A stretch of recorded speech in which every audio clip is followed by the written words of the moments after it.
Hi, and welcome to the show. Subscribe at kevinmd.com/podcast and get CME for this episode by clicking on the CME link in the show notes. Today, we welcome Carly Newton. She's a registered nurse. Her Kevin MD article is titled 5 Myths of Treating Sickle Cell Disease with Automated Red Blood Cell Exchange. Carly, welcome to the show. Thanks for having me, Kevin. All right, we'll get into your article in a little bit. First off, briefly share your story and journey to where you are today.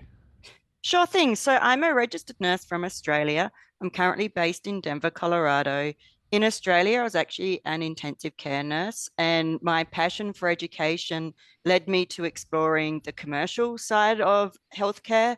I started educating on apheresis machines in Australia back in 2010, ended up in Singapore, leading a clinical team there for 4 years, and 4 years ago, I was lucky to end up in Denver, Colorado. Excellent. And for those who aren't familiar with apheresis, and I know that you're an apheresis specialist, tell us what that is. Yeah, so apheresis comes from a Greek term called to remove. And so with apheresis, we remove some part of the patient's blood or some cell that can do that more effectively than the body's own homeostatic mechanisms can. So when we talk about therapeutic procedures, what we do is we continuously pump blood into our machines. We separate the blood in a centrifuge, so it spins really hard to separate blood into red cells, a buffy coat layer that has some white cells and platelets, and plasma. Then what we do, we either, depending on what therapeutic procedure we do, we send the blood product that we don't want or is causing harm to the patient to a remove bag, and we continuously replace with a replacement fluid like red cells or plasma. All right. What are some typical conditions that would require apheresis?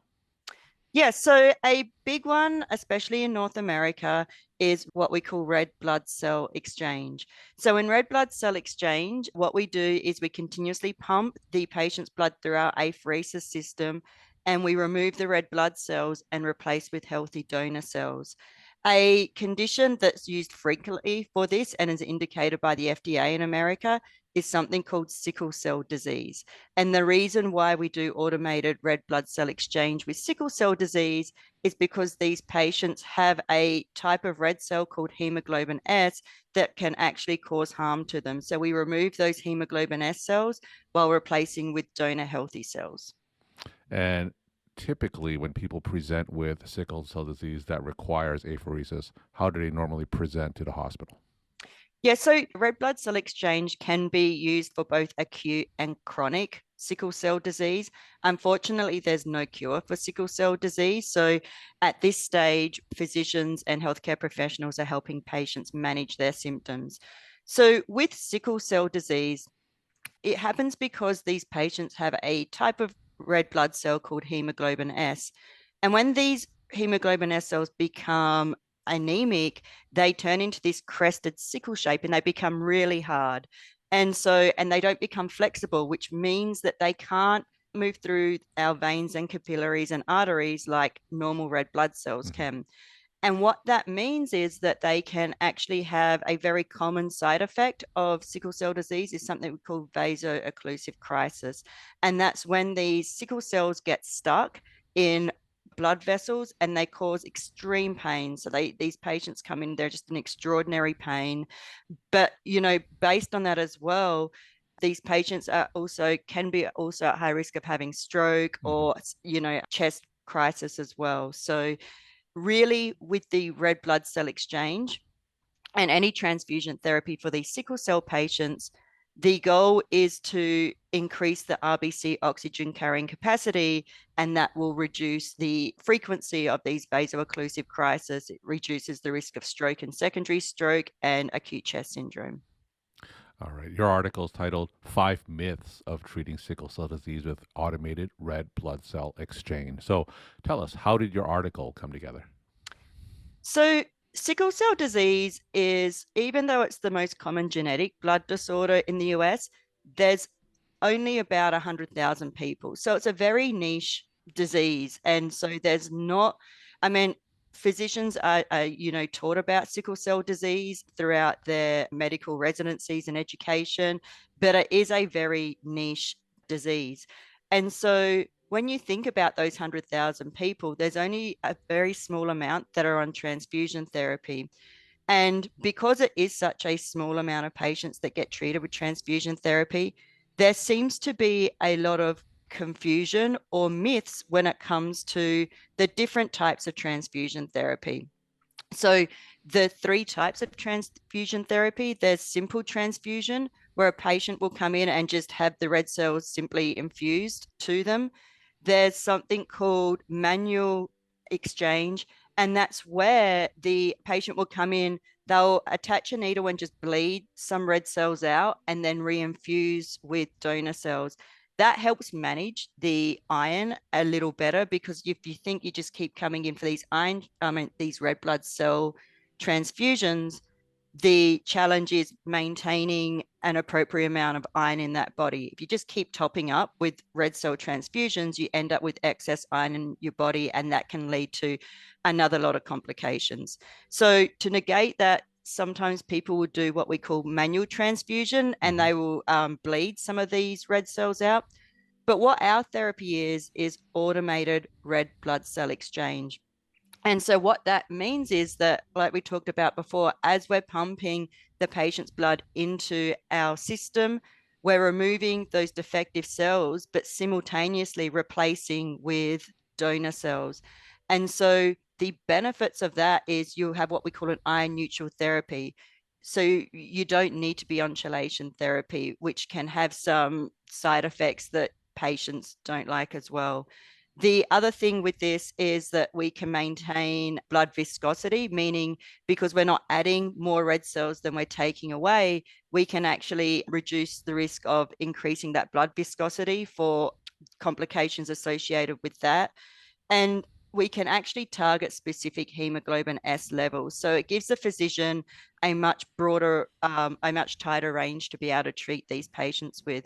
But because it's such a niche procedure, what we found is that there's a lot of misconceptions and there's a lot of myths around this. So we really developed these 5 myths of plasma exchange to help educate physicians, healthcare practitioners, nurses, patients around trying to demystify that transfusion confusion, like we call it.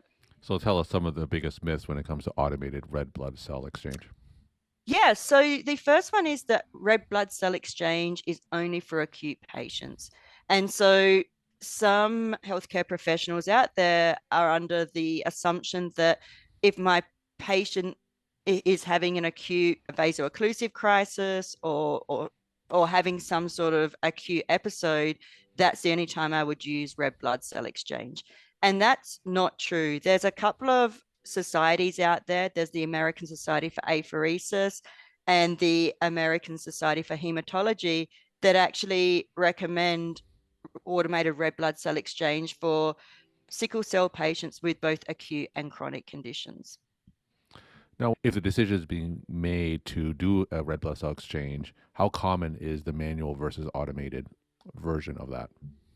So in the US, the most common method of transfusion therapy is simple transfusion. So that's when the patient comes in probably once to twice per month to have their red cell transfusion.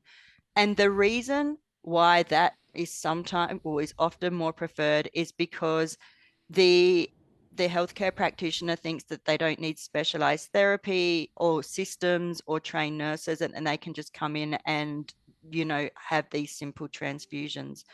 But I think with the automated red blood cell exchange option, it's not for everybody, but the some of the big benefits that patients have had their quality of life improved with is the fact that these red blood cell exchanges can be pushed out to much further frequencies. So we talked about these simple transfusions. These patients come in once to twice per month. With red blood cell exchange, they're coming in on average every 4 to 6 weeks. So patients really appreciate, the extra time they get to be able to live their life and be healthy.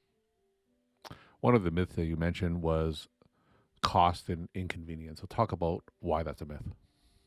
So there is a myth out there that RBCX is costly and inconvenient, and that the biggest trend around that is the fact that you do use more red blood cells with one red blood cell exchange than you would a simple transfusion.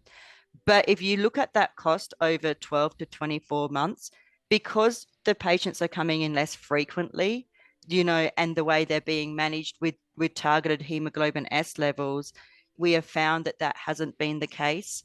The other thing is that we talked about before, simple transfusion, because these patients just keep getting topped up with red blood cells, that their iron levels can increase, and most likely at some stage they're going to need to be on chelation therapy. That chelation therapy is very costly, and it also comes with side effects that patients are not overly happy with when it comes to their quality of life.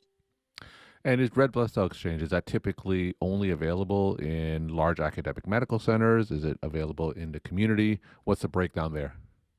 It's a really good question, and something we're really passionate about at Terumo Blood and Cell Technologies to get better access of these red blood cell exchange to patients.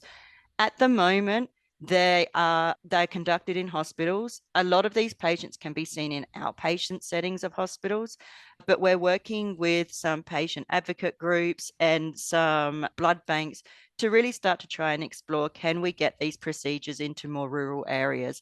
And I think that's a work in progress, but we really want to be able to increase access of these procedures to patients. So talk about the patient experience when they undergo a automated red blood cell exchange. Yeah, so the procedure lasts about 86 to about 120 minutes. So these nurse practitioners, healthcare professionals out there that conduct these procedures are great at educating the patients in making sure that they come well hydrated, that they get plenty of sleep the day before. Because if they come and they're dehydrated, it can be harder to access their veins and the procedure just won't go as smoothly. So they will come in. Usually they have their blood taken the day before to look at what levels they are so the physician can prescribe the treatment. But they'll come in and the nurse will gain access to them. What I mean by that is they'll either put one or two small needles into their hands or their arms. Depending, you can do this procedure with one needle or two. A lot of these patients have ports or catheters that are there long term, but we need to be able to access the patient somehow. And then from there, it's pretty simple. These procedures are very safe. We do thousands of them every day. The patient will sit there, usually on their iPad or computer, for that 80 to about 120 minutes. And then they're disconnected from our machine. They usually have some post observations, and then they're on their way. So these patients, especially on these chronic programs, it's a very simple, safe procedure. We're talking to Carly Newton. She's a registered nurse. Her Kevin MD article is titled Five Myths of Treating Sickle Cell Disease with Automated Red Blood Cell Exchange. Carly, tell us some of your take home messages that you want to leave with the Kevin MD audience. That really because RBCX is more of a niche procedure, that, there's a lot of myths that we are working really hard to try and debunk out there. We're working with patient advocate groups, we're working with physicians that really want to be able to make sure other physicians understand, the benefits and how to actually prescribe red blood cell exchange. And we're also working with a lot of apheresis units and nurse unit managers. So I think the wonderful thing about working in this industry is the fact that we've got so many committed healthcare professionals that want to be able to demystify, debunk these myths around red blood cell exchange and really focus on getting better quality of life for sickle cell patients and helping them be as healthy as they possibly can. Carly, thank you so much for sharing your time and insight. Thanks again for being on the show. Thanks, Kevin.